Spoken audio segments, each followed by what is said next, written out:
Hello, welcome to my channel Nomad's Land Studios. My name is Rebecca, and today I will be reading for you a selection of short stories and fairy tales by the brothers Grimm.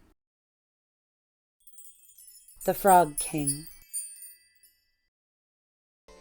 In old times, when wishing still helped one, there lived a king whose daughters were all beautiful, but the youngest was so beautiful that the sun itself, which was seen so much, was astonished whenever it shone on her face. Close by the king's castle lay a great dark forest, and under an old lime tree in the forest was a well. And when the day was very warm, the king's child went out into the forest and sat down by the side of the cool fountain. And when she was dull, she took a golden ball and threw it up on high and caught it, and this ball was her favorite plaything. Now, it so happened that on one occasion the princess's golden ball did not fall into the little hand which she was holding up for it, but onto the ground beyond, and rolled straight into the water. The king's daughter followed it with her eyes, but it vanished, and the well was deep, so deep that the bottom could not be seen. On this she began to cry, and cried louder and louder, and could not be comforted. And as she thus lamented, someone said to her, "What ails thee, king's daughter? Thou weepest so that even a stone would so pity." She looked round to the side from whence the voice came, and saw a frog stretching forth its thick, ugly head from the water. "Oh, old water splasher, is it thou?" said she. "I am weeping for my golden ball, which has fallen into the well." "Be quiet, and do not weep," answered the frog. "I can help thee, but what wilt thou give me if I bring thy plaything up again?" "Whatever thou wilt have, dear frog," said she. "My clothes, my pearls and jewels, and even the golden crown which I am wearing." The frog answered, "I do not care for thy clothes, thy pearls, and thy jewels, or thy golden crown.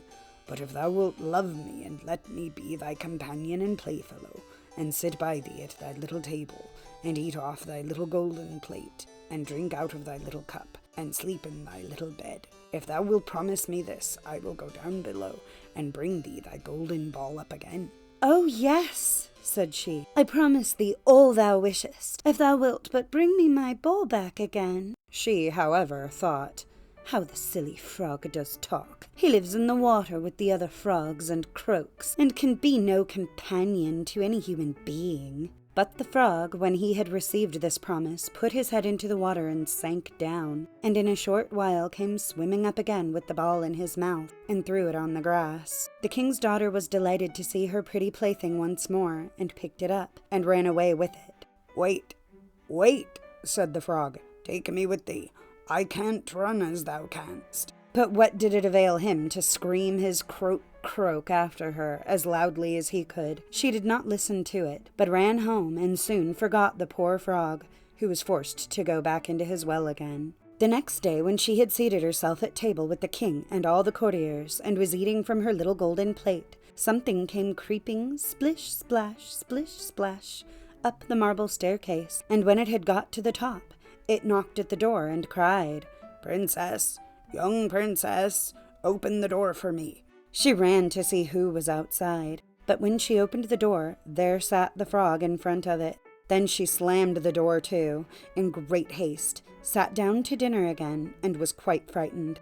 The king saw plainly that her heart was beating violently, and said, "My child, what art thou so afraid of?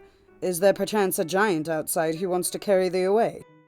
No," replied she. "It is no giant, but a disgusting frog." "What does a frog want with thee?"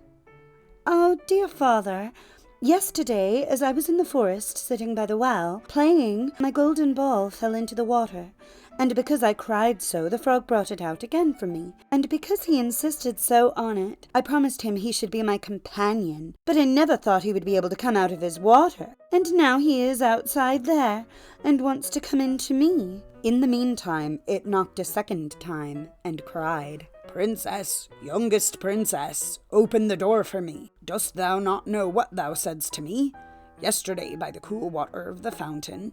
Princess, youngest princess, open the door for me." Then said the king, "That which thou hast promised must thou perform. Go and let him in." She went and opened the door, and the frog hopped in and followed her step by step to her chair. There he sat and cried, "Lift me up beside thee."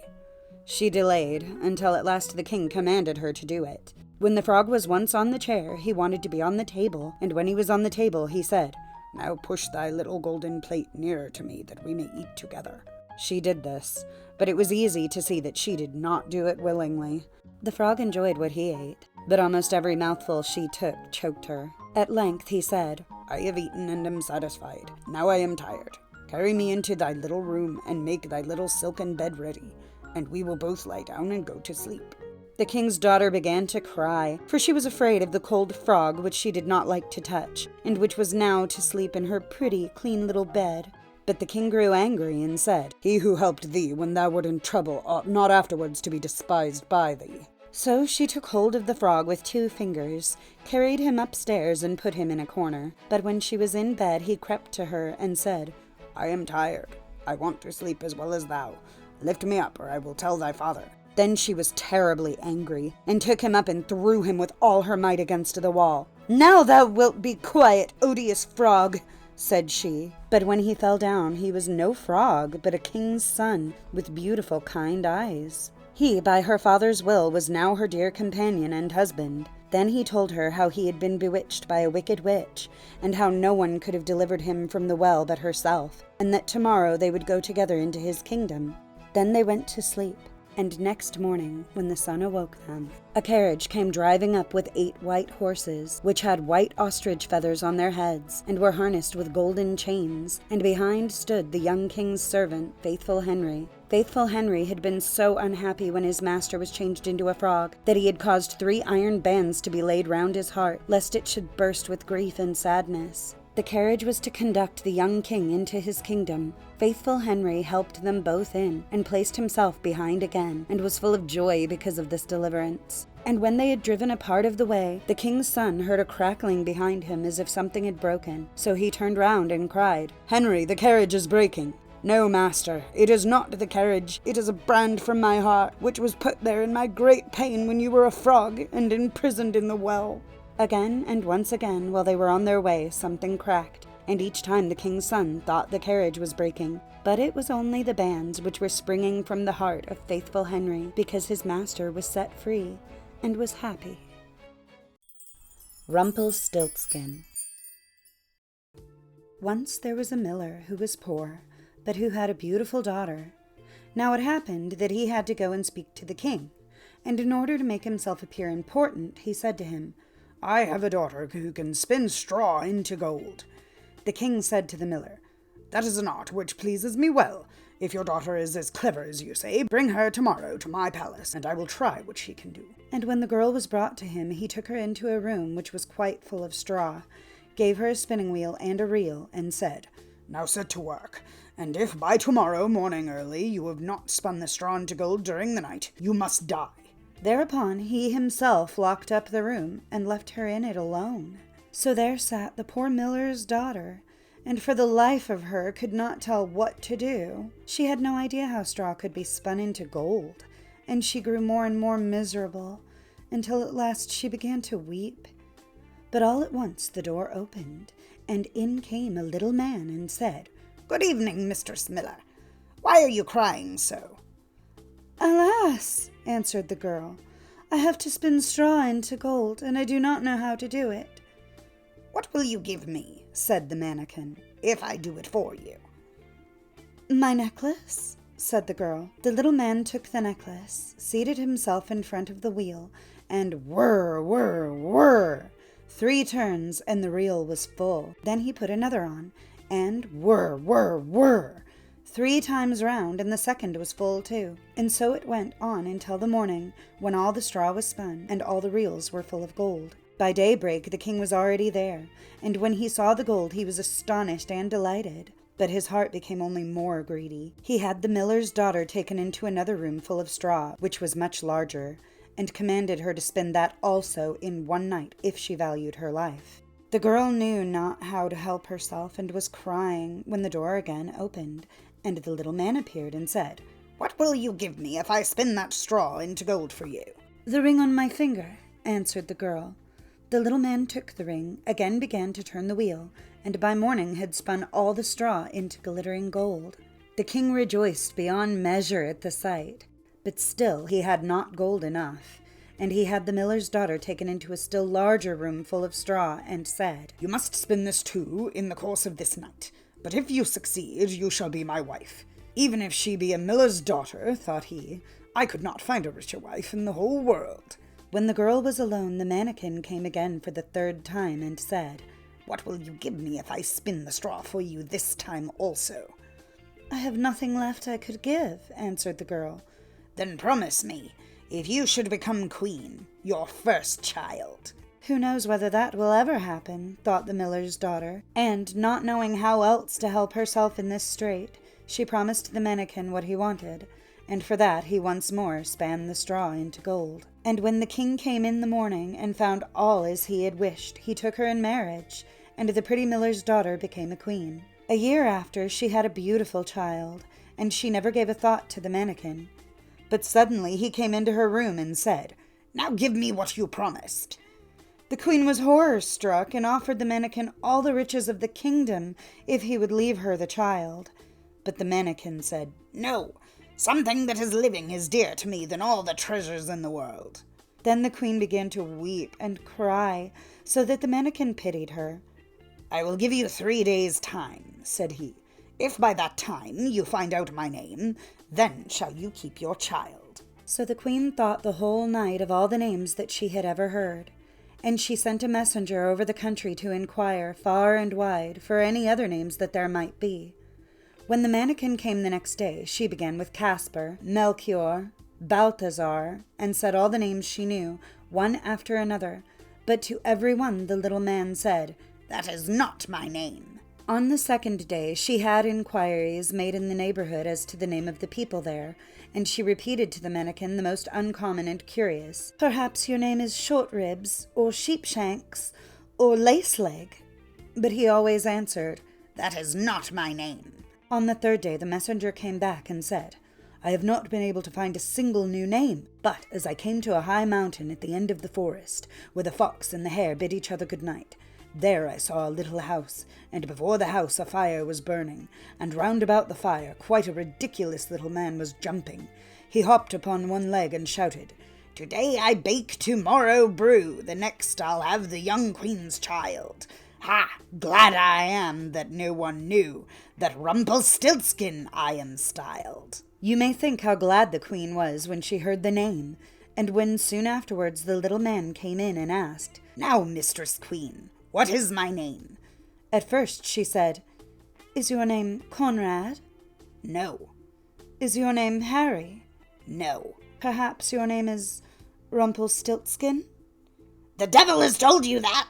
The devil has told you that!" cried the little man, and in his anger he plunged his right foot so deep into the earth that his whole leg went in, and then in rage he pulled at his left leg so hard with both hands that he tore himself in two.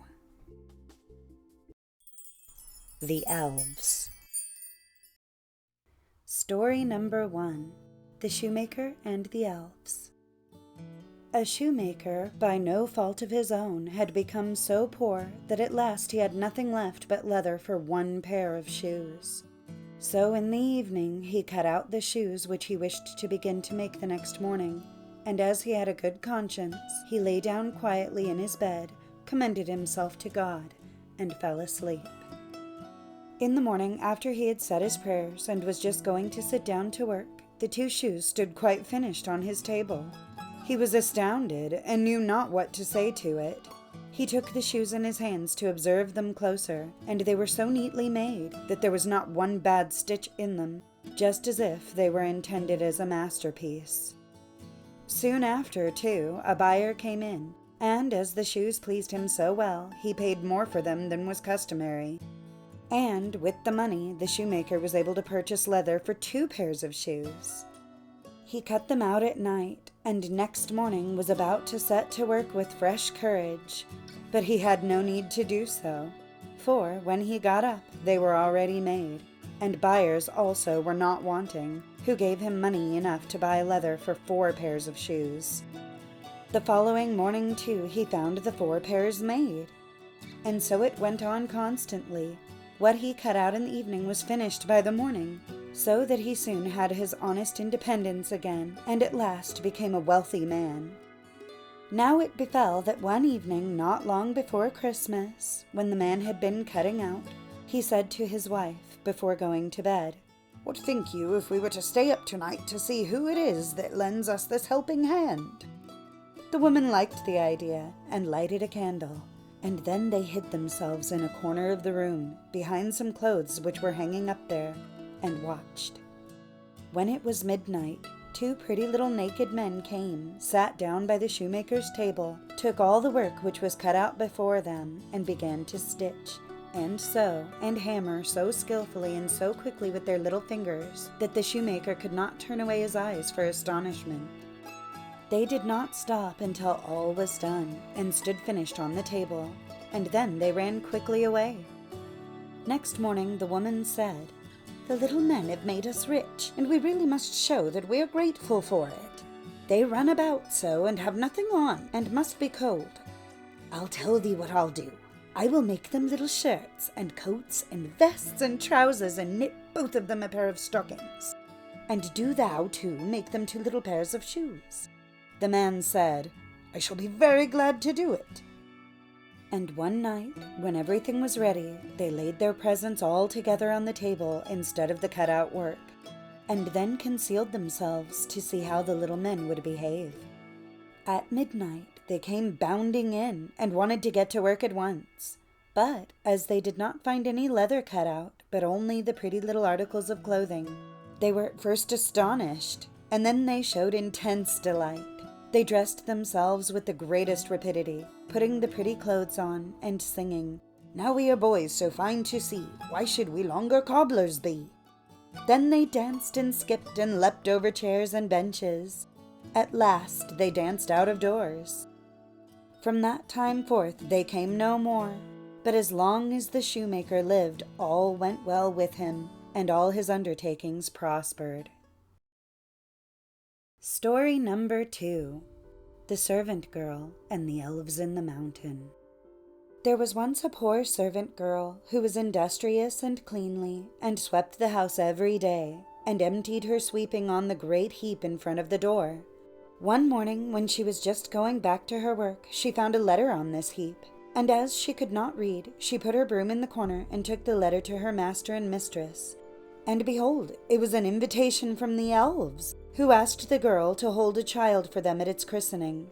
The girl did not know what to do, but at length, after much persuasion, and as they told her that it was not right to refuse an invitation of this kind, she consented. Then 3 elves came and conducted her to a hollow mountain where the little folks lived. Everything there was small, but more elegant and beautiful than can be described. The baby's mother lay in a bed of black ebony ornamented with pearls. The coverlids were embroidered with gold. The cradle was ivory, the bath of gold. The girl stood as godmother and then wanted to go home again.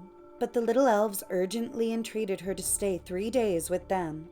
So she stayed and passed the time in pleasure and gaiety, and the little folks did all they could to make her happy. At last she set out on her way home.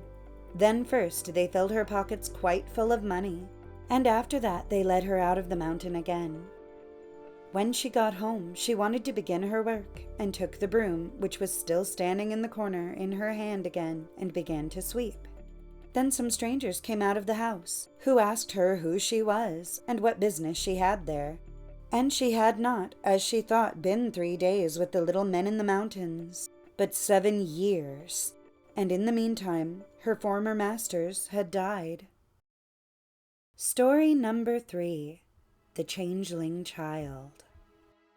A certain mother's child had been taken away out of its cradle by the elves, and a changeling with a large head and staring eyes, which would do nothing but eat and drink, laid in its place. In her trouble she went to her neighbor and asked her advice. The neighbor said that she was to carry the changeling into the kitchen, set it down on the hearth, light a fire, and boil some water in 2 eggshells, which would make the changeling laugh, and if he laughed, all would be over with him. The woman did everything that her neighbor bade her. When she put the eggshells with water on the fire, the imp said, "I am as old now as the Wester Forest, but never yet have I seen anyone boil anything in an eggshell." And he began to laugh at it. Whilst he was laughing, suddenly came a host of little elves, who brought the right child, set it down on the hearth, and took the changeling away with them. Snow White and the Seven Dwarfs.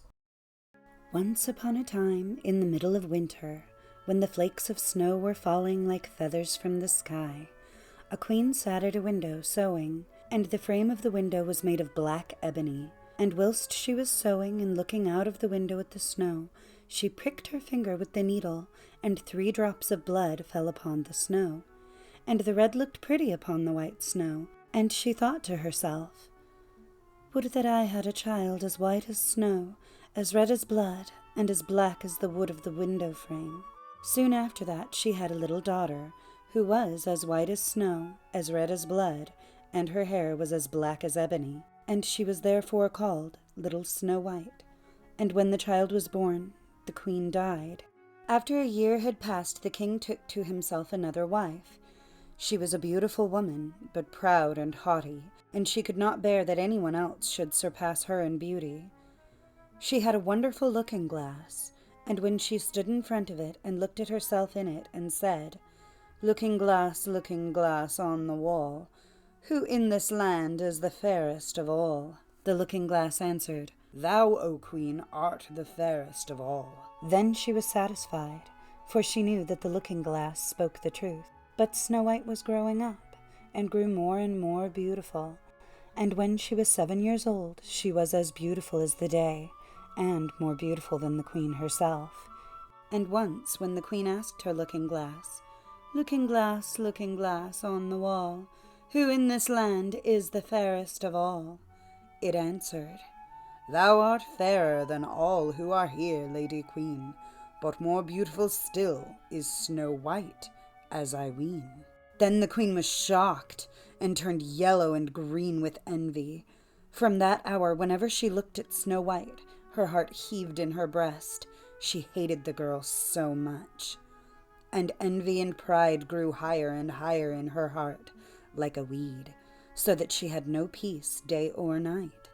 She called a huntsman and said, "Take the child away into the forest. I will no longer have her in my sight. Kill her, and bring me back her heart as a token." The huntsman obeyed and took her away, but when he had drawn his knife and was about to pierce Snow White's innocent heart, she began to weep and said, "Ah, dear huntsman, leave me my life.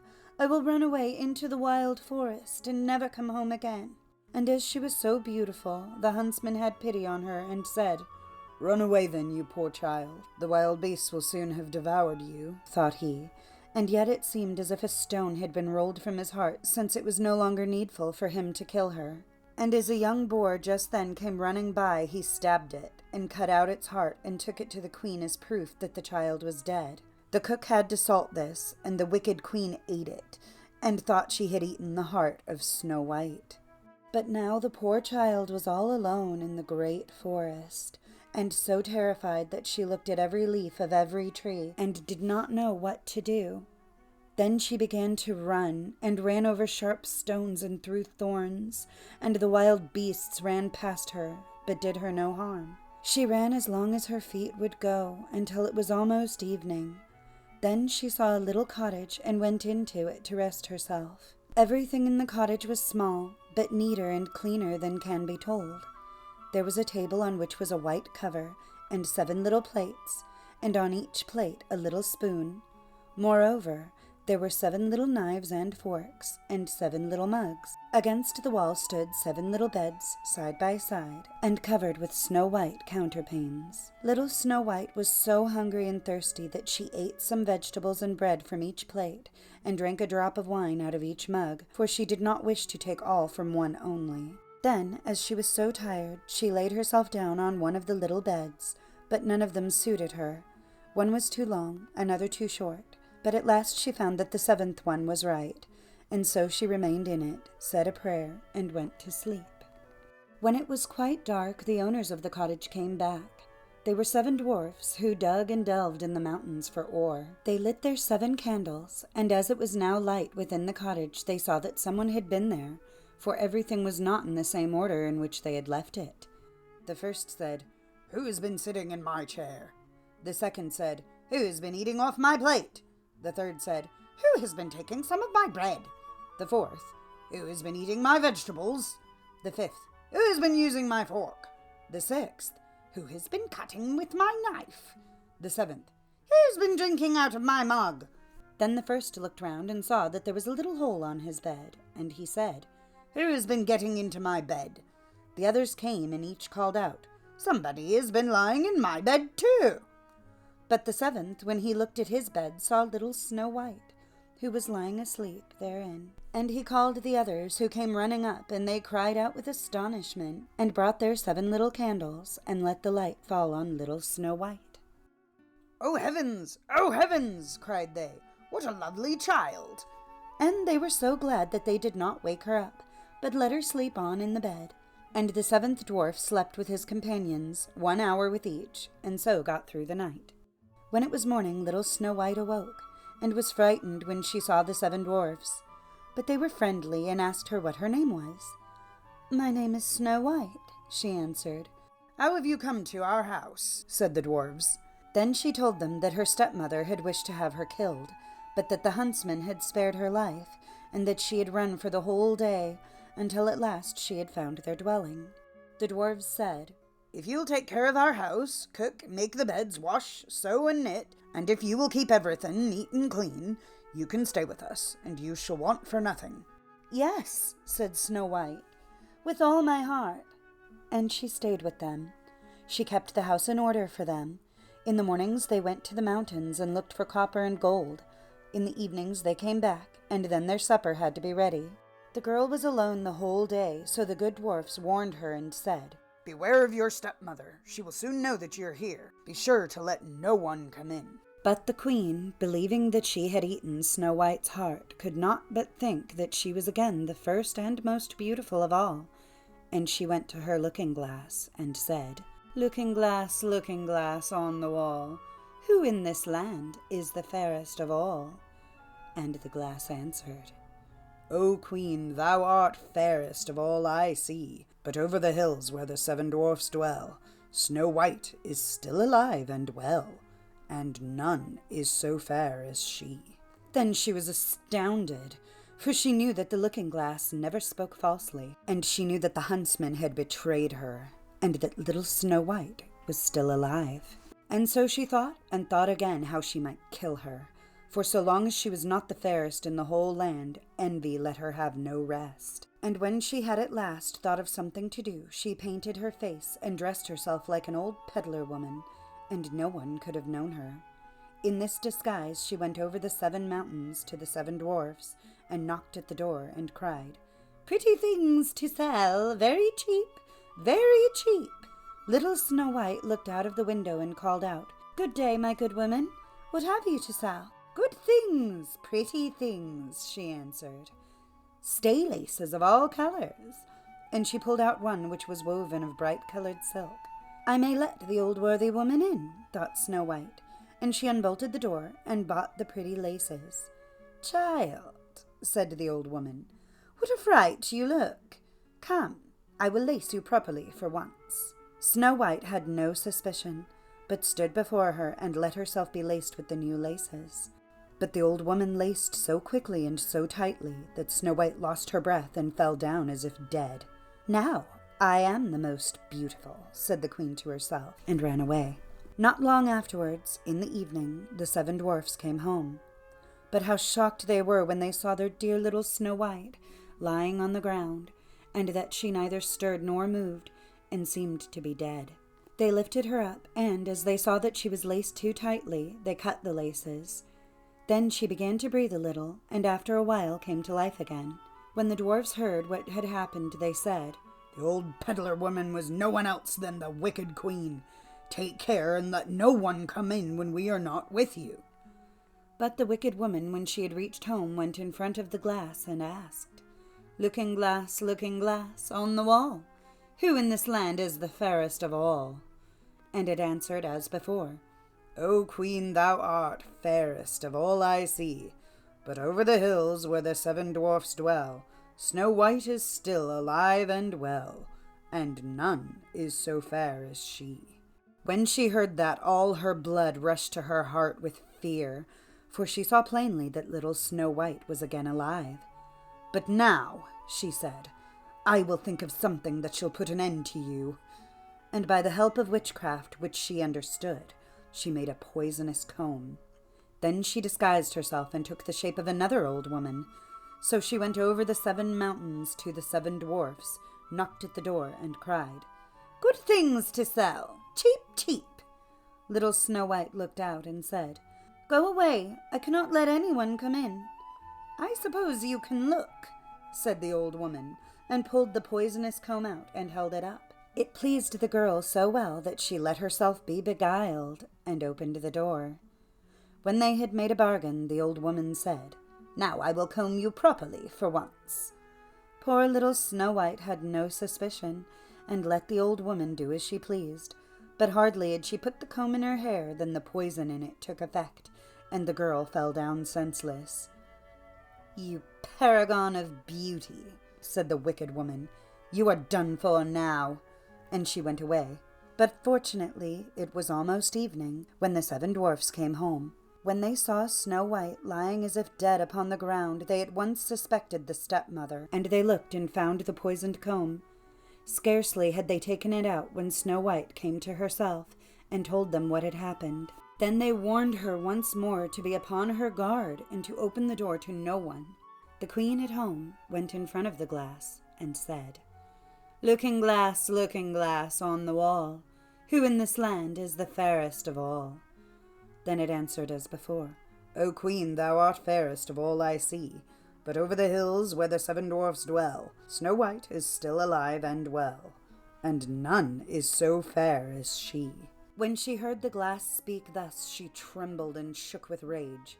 Snow White shall die, she cried, even if it costs me my life. Thereupon she went into a quite secret, lonely room where no one ever came, and there she made a very poisonous apple. Outside it looked pretty, white with a red cheek, so that everyone who saw it longed for it. But whoever ate a piece of it must surely die. When the apple was ready, she painted her face and dressed herself up as a country woman, and so she went over the 7 mountains to the 7 dwarfs. She knocked at the door. Snow White put her head out of the window and said, I cannot let anyone in. The 7 dwarfs have forbidden me. It is all the same to me, answered the woman. I shall soon get rid of my apples. There, I will give you one. No, said Snow White, I dare not take anything. Are you afraid of poison? Said the old woman. Look, I will cut the apple in 2 pieces. You eat the red cheek, and I will eat the white. The apple was so cunningly made that only the red cheek was poisoned.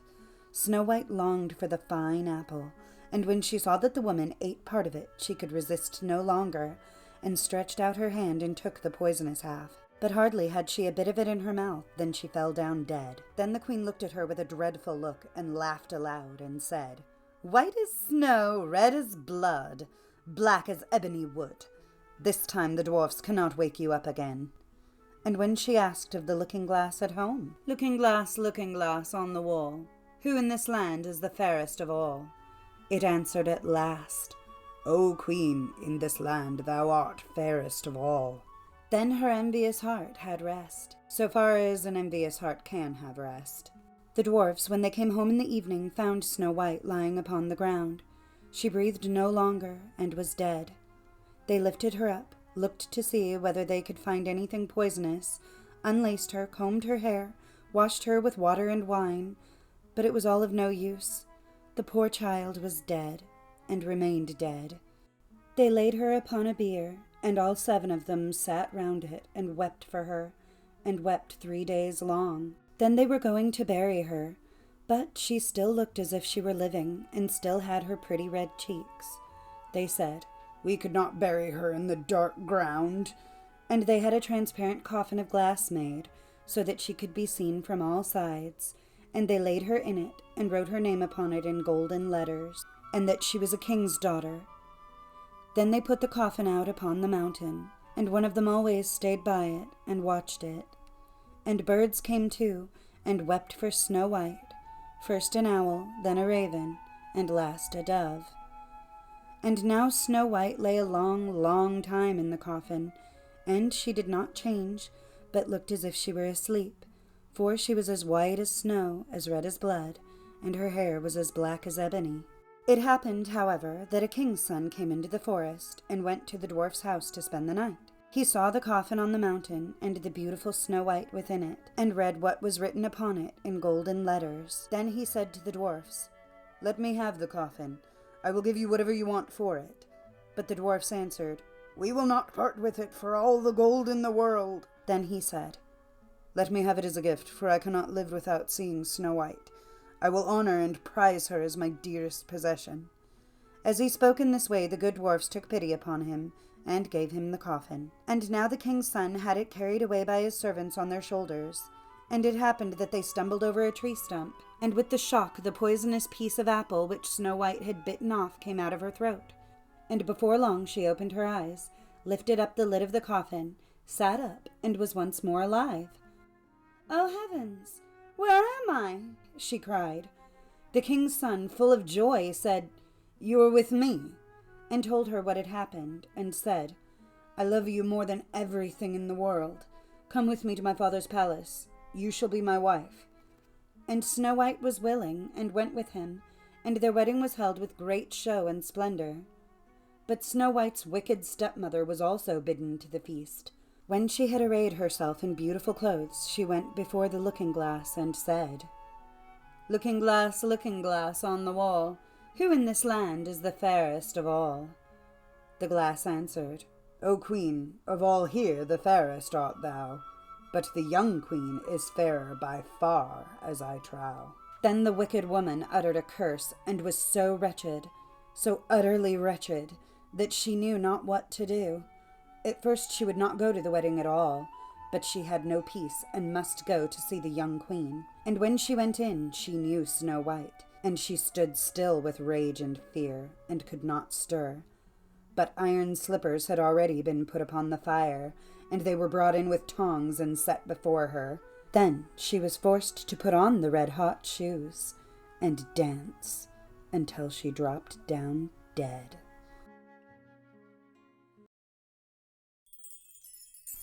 Sleeping Beauty. A long time ago there was a king and queen who said every day, "Ah, if only we had a child." But they never had one. But it happened that once when the queen was bathing, a frog crept out of the water onto the land and said to her, "Your wish shall be fulfilled. Before a year has gone by, you shall have a daughter." What the frog had said came true, and the queen had a little girl who was so pretty that the king could not contain himself for joy, and ordered a great feast. He invited not only his kindred, friends, and acquaintance, but also the wise women, in order that they might be kind and well-disposed toward the child. There were 13 of them in his kingdom, but as he had only 12 golden plates for them to eat out of, one of them had to be left at home. The feast was held with all manner of splendor, and when it came to an end, the wise women bestowed their magic gifts upon the baby. One gave virtue, another beauty, a third riches, and so on, with everything in the world that one can wish for. When 11 of them had made their promises, suddenly the 13th came in. She wished to avenge herself for not having been invited, and without greeting or even looking at anyone, she cried with a loud voice, "The king's daughter shall in her 15th year prick herself with a spindle and fall down dead." And without saying a word more, she turned round and left the room. They were all shocked, but the 12th, whose good wish still remained unspoken, came forward, and as she could not undo the evil sentence, but only soften it, she said, "It shall not be death, but a deep sleep of 100 years, into which the princess shall fall." The king, who would fain keep his dear child from the misfortune, gave orders that every spindle in the whole kingdom should be burnt. Meanwhile the gifts of the wise women were plenteously fulfilled on the young girl, for she was so beautiful, modest, good-natured, and wise, that everyone who saw her was bound to love her. It happened that on the very day when she was 15 years old, the king and queen were not at home, and the maiden was left in the palace quite alone. So she went round into all sorts of places, looked into rooms and bedchambers, just as she liked, and at last came to an old tower. She climbed up the narrow, winding staircase and reached a little door. A rusty key was in the lock, and when she turned it, the door sprang open, and there in the little room sat an old woman with a spindle, busily spinning her flax. "Good day, old dame," said the king's daughter. "What are you doing here?" "I am spinning," said the old woman, and nodded to her. "What sort of thing is that rattles round so merrily?" said the girl, and she took the spindle and wanted to spin too. But scarcely had she touched the spindle when the magic decree was fulfilled, and she pricked her finger with it. And in the very moment when she felt the prick, she fell down upon the bed that stood there, and lay in a deep sleep. And this sleep extended over the whole palace. The king and queen, who had just come home and had entered the great hall, began to go to sleep, and the whole of the court with them. The horses, too, went to sleep in the stable, the dogs in the yard, the pigeons upon the roof, the flies on the wall. Even the fire that was flaming on the hearth became quiet and slept. The roast meat left off frizzling, and the cook, who was just going to pull the hair of the scullery boy because he had forgotten something, let him go and went to sleep. And the wind fell, and on the trees before the castle not a leaf moved again. But round about the castle there began to grow a hedge of thorns, which every year became higher, and at last grew close up round the castle and all over it, so that there was nothing of it to be seen, not even the flag upon the roof. But the story of the beautiful sleeping Briar Rose, for so the princess was named, went about the country, so that from time to time kings' sons came and tried to get through the thorny hedge into the castle. But they found it impossible, for the thorns held fast together as if they had hands, and the youths were caught in them, could not get loose again, and died a miserable death. After long, long years, a king's son came again to that country, and heard an old man talking about the thorn hedge, and that a castle was said to stand behind it, in which a wonderfully beautiful princess, named Briar Rose, had been asleep for 100 years, and that the king and queen and the whole court were asleep likewise. He had heard, too, from his grandfather, that many kings' sons had already come, and had tried to get through the thorny hedge, but they had remained sticking fast in it, and had died a pitiful death. Then the youth said, "I am not afraid. I will go and see the beautiful Briar Rose." The old man might dissuade him as he would, but he did not listen to his words. But by this time the 100 years had just passed, and the day had come when Briar Rose was to awaken again. When the king's son came near to the thorn hedge, it was nothing but large and beautiful flowers, which parted from each other of their own accord, and let him pass unhurt.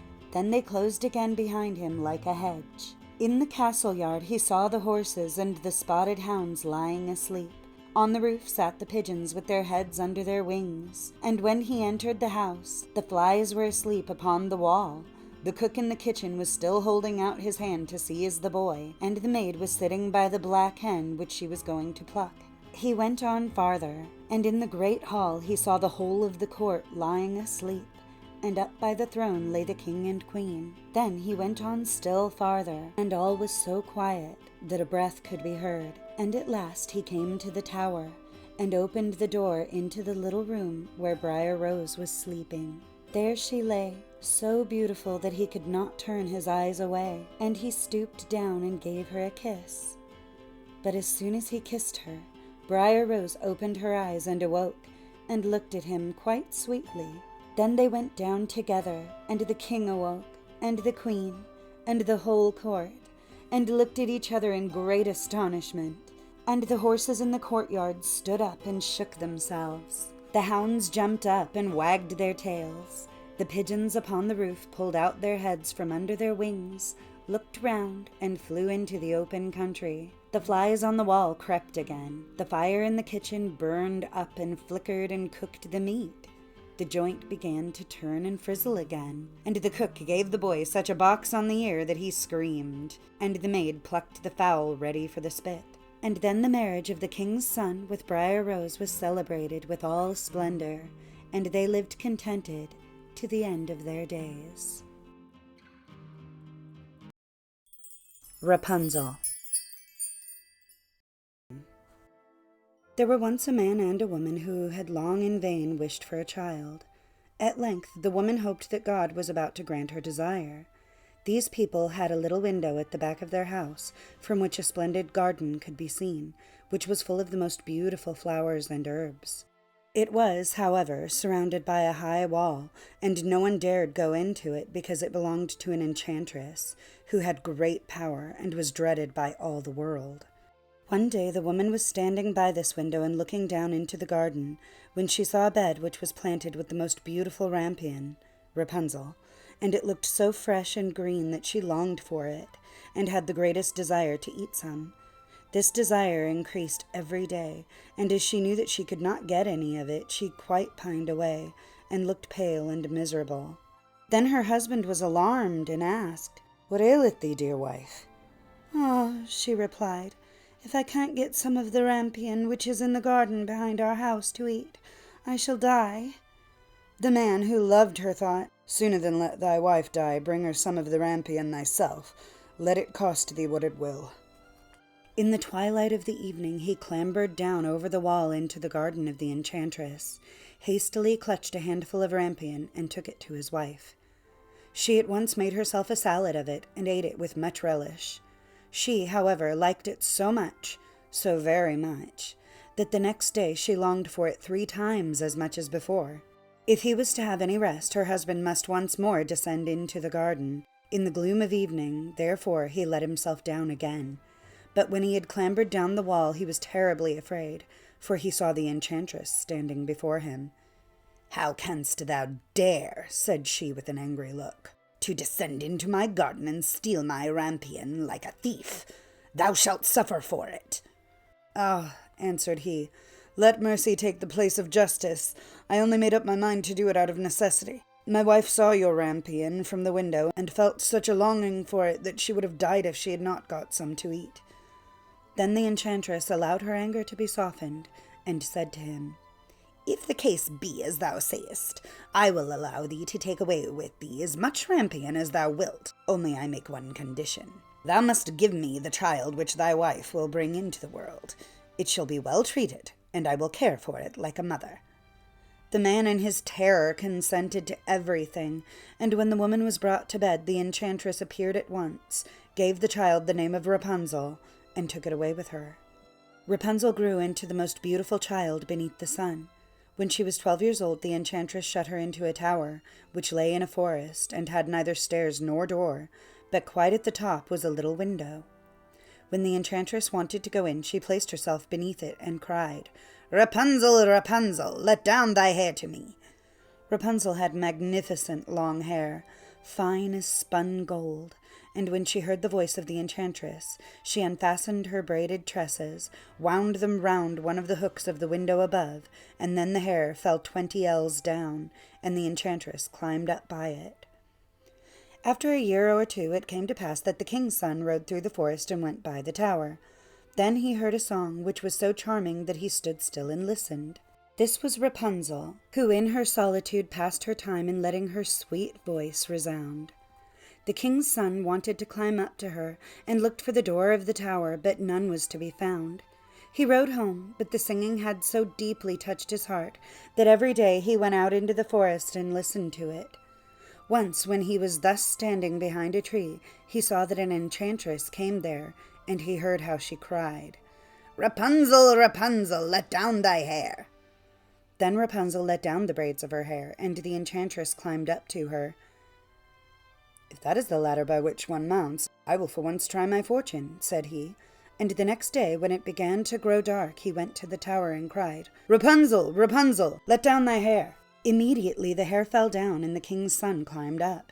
At first Rapunzel was terribly frightened when a man, such as her eyes had never yet beheld, came to her. But the king's son began to talk to her quite like a friend, and told her that his heart had been so stirred that it had let him have no rest, and he had been forced to see her. Then Rapunzel lost her fear, and when he asked her if she would take him for her husband, and she saw that he was young and handsome, she thought, "He will love me more than old Dame Gothel does." She said yes, and laid her hand in his. She said, "I will willingly go away with thee, but I do not know how to get down. Bring with thee a skein of silk every time that thou comest, and I will weave a ladder with it, and when that is ready I will descend, and thou wilt take me on thy horse." They agreed that until that time he should come to her every evening, for the old woman came by day. The enchantress remarked nothing of this, until once Rapunzel said to her, "Tell me, Dame Gothel, how it happens that you are so much heavier for me to drop than the young king's son. He is with me in a moment." "Ah, thou wicked child!" cried the enchantress. "What do I hear thee say? I thought I had separated thee from all the world, and yet thou hast deceived me." In her anger she clutched Rapunzel's beautiful tresses, wrapped them twice round her left hand, seized a pair of scissors with the right, and snip, snap, they were cut off, and the lovely braids lay on the ground. And she was so pitiless that she took poor Rapunzel into the desert, where she had to live in great grief and misery. On the same day, however, that she cast out Rapunzel, the enchantress in the evening fastened the braids of hair which she had cut off to the hook of the window, and when the king's son came and cried, "Rapunzel, Rapunzel, let down thy hair," she let the hair down. The king's son ascended, but he did not find his dearest Rapunzel above, but the enchantress, who gazed at him with wicked and venomous looks. "Aha!" she cried mockingly. "Thou wouldst fetch thy dearest, but the beautiful bird sits no longer singing in the nest. The cat has got it, and will scratch out thy eyes as well. Rapunzel is lost to thee. Thou wilt never see her more." The king's son was beside himself with pain, and in his despair he leapt down from the tower. He escaped with his life, but the thorns into which he fell pierced his eyes. Then he wandered quite blind about the forest, ate nothing but roots and berries, and did nothing but lament and weep over the loss of his dearest wife. Thus he roamed about in misery for some years, and at length came to the desert where Rapunzel, with the twins to which she had given birth, a boy and a girl, lived in wretchedness. He heard a voice, and it seemed so familiar to him that he went towards it, and when he approached, Rapunzel knew him and fell on his neck and wept. 2 of her tears wetted his eyes, and they grew clear again, and he could see with them as before. He led her to his kingdom, where he was joyfully received, and they lived for a long time afterwards, happy and contented. The Shoes That Were Danced to Pieces.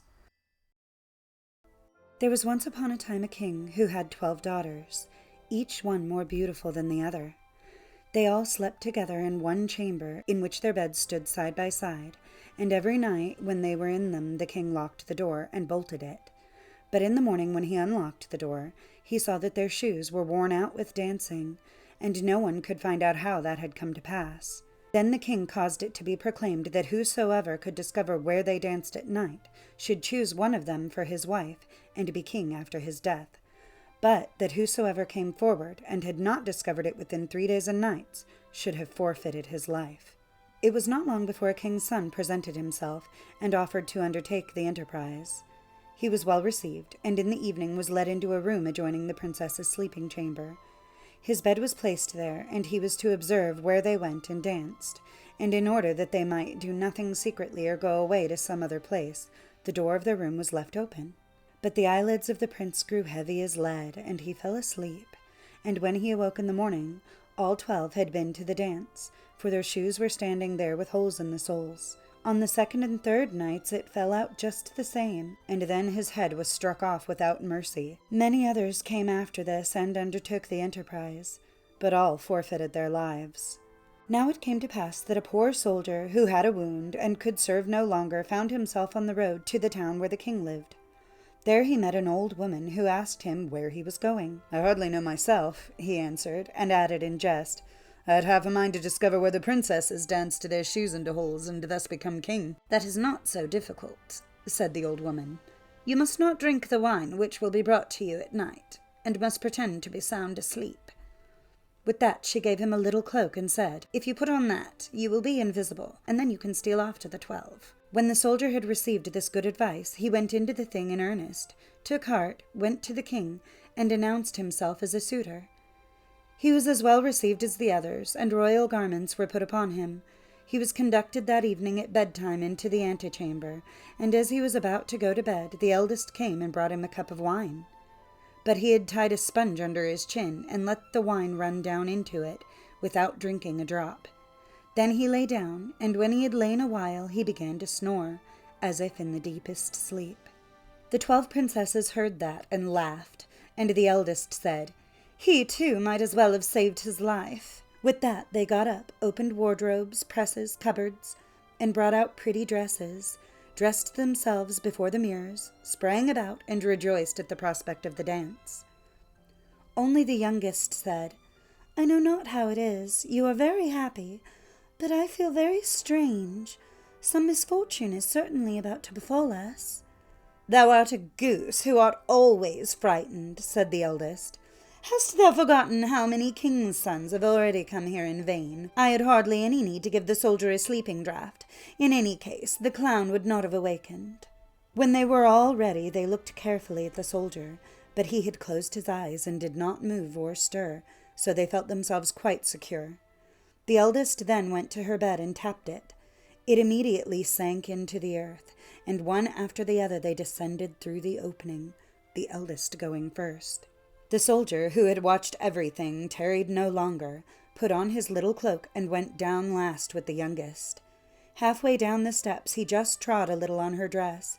She was terrified at that, and cried out, "What is it? Who is pulling my dress?" "Don't be silly," said the eldest. "You have caught it on a nail." Then they went all the way down, and when they were at the bottom they were standing in a wonderfully pretty avenue of trees, all the leaves of which were of silver and shone and glistened. The soldier thought, "I must carry a token away with me," and broke off a twig from one of them, on which the tree cracked with a loud report. The youngest cried out again, "Something is wrong. Did you hear the crack?" But the eldest said, "It is a gun fired for joy, because we have got rid of our prince so quickly." After that they came into an avenue where all the leaves were of gold, and lastly into a third where they were of bright diamonds. He broke off a twig from each, which made such a crack each time that the youngest started back in terror, but the eldest still maintained that they were salutes. They went on and came to a great lake, whereon stood 12 little boats, and in every boat sat a handsome prince, all of whom were waiting for the 12, and each took one of them with him, but the soldier seated himself by the youngest. Then her prince said, "I can't tell why the boat is so much heavier today. I shall have to row with all my strength if I am to get it across." "What should cause that?" said the youngest. "But the warm weather. I feel very warm, too." On the opposite side of the lake stood a splendid, brightly lit castle, from whence resounded the joyous music of trumpets and kettle drums. They rowed over there, entered, and each prince danced with the girl he loved, but the soldier danced with them unseen, and when one of them had a cup of wine in her hand, he drank it up, so that the cup was empty when she carried it to her mouth. The youngest was alarmed at this, but the eldest always made her be silent. They danced there till 3 o'clock in the morning, when all the shoes were danced into holes, and they were forced to leave off. The princes rowed them back again over the lake, and this time the soldier seated himself by the eldest. On the shore they took leave of their princes and promised to return the following night. When they reached the stairs, the soldier ran on in front and lay down in his bed, and when the 12 had come up slowly and wearily, he was already snoring so loudly that they could hear him, and they said, "So far as he is concerned, we are safe." They took off their beautiful dresses, laid them away, put the worn-out shoes under the bed, and lay down. Next morning the soldier was resolved not to speak, but to watch the wonderful goings-on, and again went with them. Then everything was done just as it had been done the first time, and each time they danced until their shoes were worn to pieces. But the third time he took a cup away with him as a token. When the hour had arrived for him to give his answer, he took the 3 twigs and the cup and went to the king. But the 12 stood behind the door and listened to what he was going to say. When the king put the question, "Where have my 12 daughters danced their shoes to pieces in the night?" he answered, "In an underground castle with 12 princes, and related how it had come to pass, and brought out the tokens. The king then summoned his daughters, and asked them if the soldier had told the truth. And when they saw that they were betrayed, and that falsehood would be of no avail, they were obliged to confess all. Thereupon the king asked which of them he would have to wife. He answered, "I am no longer young, so give me the eldest." Then the wedding was celebrated on the self-same day, and the kingdom was promised him after the king's death. But the princes were bewitched for as many days as they had danced nights with the 12. Thank you for watching. I hope you enjoyed my video. If you did, please don't forget to like, subscribe, share, and leave a comment if you haven't already. I post every week on Tuesdays and Fridays. Stay safe, and I will see you next time. Bye.